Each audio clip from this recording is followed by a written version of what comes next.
Hello everyone, and in this video, I'm going to walk you through how to find nearby friends on Facebook. So let's get started right away.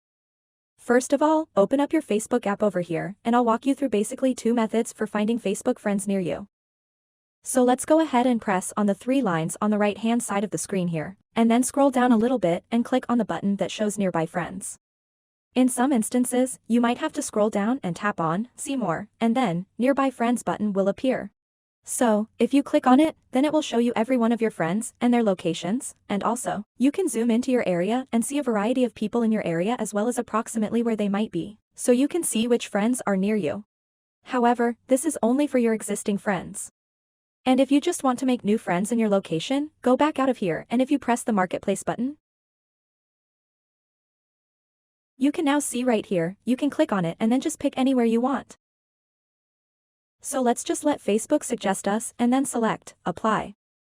This will just show you the residents who have posted in that radius, and then you can simply tap on any one of them, and then you can scroll down and then see the user who posted that. And this would be a fantastic option because all these people have tagged their locations in these posts, and you can add them as your friends.